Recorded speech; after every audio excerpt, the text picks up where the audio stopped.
All right, greetings, YouTube. Let's see what kind of filters we got today. Let's do let's do this one today. Actually, let's see sepia. No, that's all right. We'll do this one. Greetings. Today, I am going to be narrating for everybody. First off, sympathies to everybody who's been impacted by what's going on down there in Toronto with the shooting, with the mass shooting. Hopefully, anybody who's watching this, who's from Toronto, you haven't been impacted. And if you have, my sympathies go out to you. It's another tragedy. Toronto's had a rough year.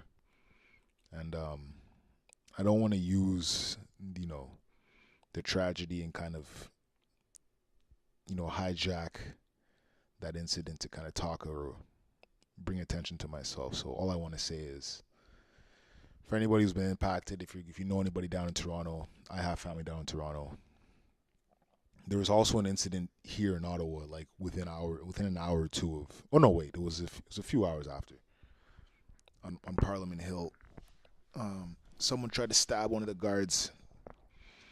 So we have a few tragedies in a few days, and then combine that with the general mental health conversation that's going on a lot online and somewhat in the real world. I think it's more of an online thing right now, but it's reflecting in the real world. And a lot of people are opening up. There's been, an increased number of, I don't want to say breakdowns, but, some people are exhibiting erratic behavior online. I don't want to name drop any of them. Some people are coming out and expressing their battles and their struggles as content creators online. Oh, and as an aside, there ain't no music today. Maybe I can put some music on. Hold on. Some background music. The background music will also mask when I occasionally burp. But let's see. I don't really have any. Yeah, fuck the music. No music today. But yeah, so we're kind of increasing the mental health conversation, right? It's good to have this dialogue, but I also feel that, I don't know. You know that saying that, like, when you have a bunch of people talking about something, the significance of it sometimes can get drowned out. When you have these overlapping conversations, sometimes the impact can be a little bit subdued, so to speak.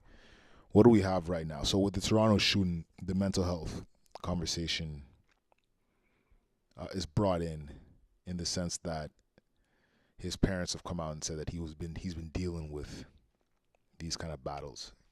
From the last reports that I read, it was nothing specific. There was no specific diagnosis that was mentioned or anything. But I noticed that whenever there's a mass incident in the past 2-3 years, they often overlap the mental health conversation with what happened. Now it's obvious, right? We know that to do something on that scale involves a certain level of, imbalance, right? And those of us that have dealt with these things, our behavior can, especially if the mental health issues go unchecked or unbalanced. What do I mean? Unbalanced. If it can go unchecked or undealt with, your behavior. I know for me, I become more of an. I don't want. Maybe I shouldn't be saying this, but for me, I'm not really a fighter kind of a person or an erratic kind of like confrontational person. But when my own mind state, whether it devolves or shifts or I become a little bit more stressed out over a prolonged period of time, if it goes unchecked and I don't talk to anybody, or if I self-isolate, or if I self-medicate, I don't really self-medicate anymore, but I can become the opposite, quote-unquote bad guy, so to speak.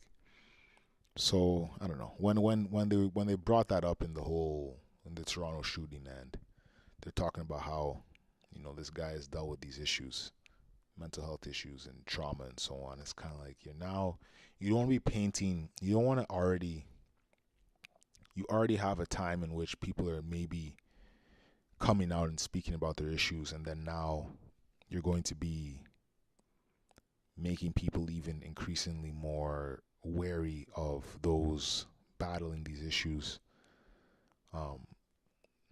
by somewhat, I don't know, I don't want to say politicizing it, but roping in and overlapping and conflating or whatever with the violence conversation with the mental health conversation. It's kind of like it didn't need to be added. You know what I mean? It didn't need to be brought into the conversation because it should go without saying. I don't know.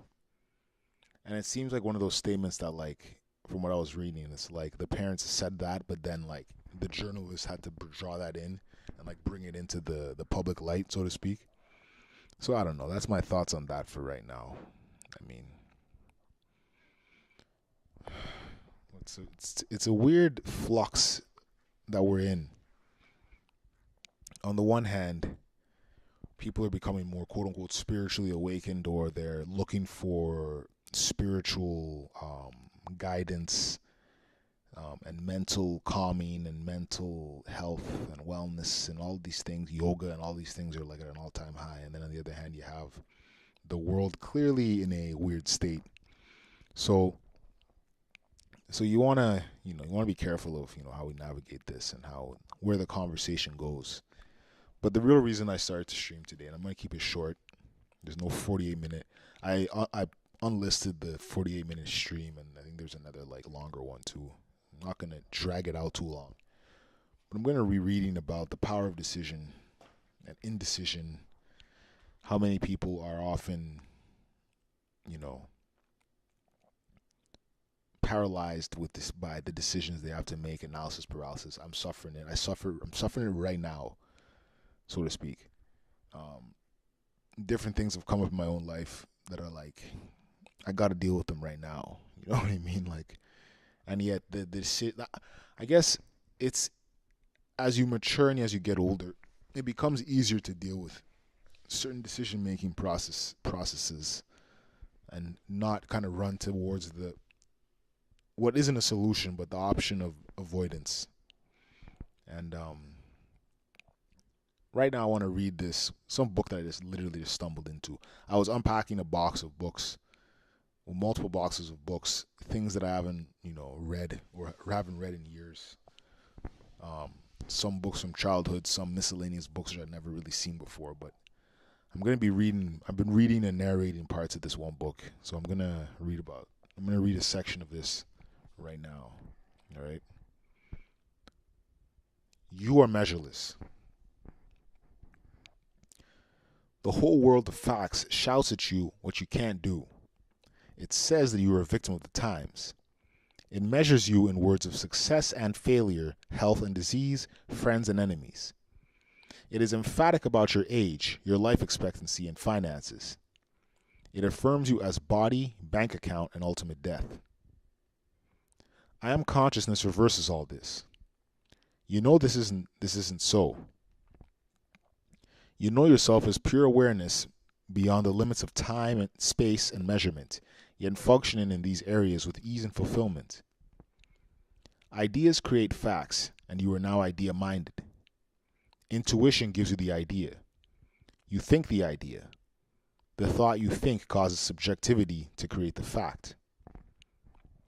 No fact can appear in your experience unless you have accepted the idea and thought the thought. Knowing this, you order your experience and live in its freedom. You don't measure yourself with the measurements of fact and intellect. You see yourself as a becoming process, as that which yet shall be. In the infinite, there is no measurement, for there are no comparisons. The infinite is your existence, and you encompass its potentials. Think back to the exercise that I suggested to you at the beginning of this chapter. Again, shut your eyes, relax, and seek to determine where the skin on the sides of your face is. Note that you actually can't measure the place where skin ceases and space begins. You can't decide, for there is no decision to make. There is only the question to be contemplated and the truth to be observed. For the moment, you can't measure this fact about yourself. Here is a place where you are measureless. Your consciousness is beyond measure. You can measure facts by taking examinations. Examinations have never proven what the individual knew on any given subject. The very word examination invokes a fear which negates it as a valuable tool. At the center of your consciousness is a purpose, but not a plan. The purpose is that of the infinite mind aware of itself, thereby having consciousness. This consciousness is the purpose of your being. It is why you are what you are as consciousness. It has nothing to do with what you are at the fact level. This you have self-determined and experienced. Your real purpose is you as consciousness intuitively directed by ideas, free to move in consciousness as consciousness, experiencing endless fields of consciousness. When you decide that this is what you really are, the purpose is known to you, and you perceive yourself as a continuum of thought and feeling directing your experience world with volition. You plan your own plan, for there is no one to plan it for you. You select the ideas for your own experience, for besides you as a selector, there is none other. Trapdoors in the mind. Intuition has too long been used at the material level only. People claim that their intuition helped them to select the right horse at the racetrack, or the right marriage partner, or the right stock to buy. If these selections turn out all right, then they are claimed to be the results of intuition. If they turn out wrongly, they are considered the results of bad judgment. True intuition does not deal with getting. It deals with self-awareness. It's not the infinite seeking to give you more things. Most of the readers of this book do not need more things. They need a larger sense of self. They need to know what they are as pure consciousness. Only then can they make correct decisions, based not on facts, things, or good judgment. These are for those who are not yet able to see that consciousness is a reality, and that we move as consciousness through consciousness, exploring consciousness, and thereby experiencing consciousness. This is not negating the material world.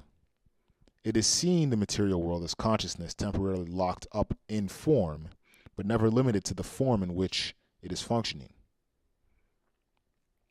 There is a trapdoor in your mind. When you open it by knowing yourself as I am consciousness, new perceptions enter your arena of thinking. They are not perceptions of yourself as you are. They will not lead you to greater outer accomplishments, though these will all automatically follow.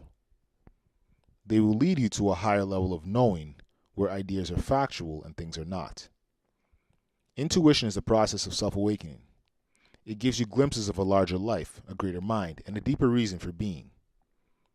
We have lived too long in the belief of existing as well as we can physically and comfortably until death do us apart. Until death doth us part. Intuition has nothing to do with this that I have mentioned.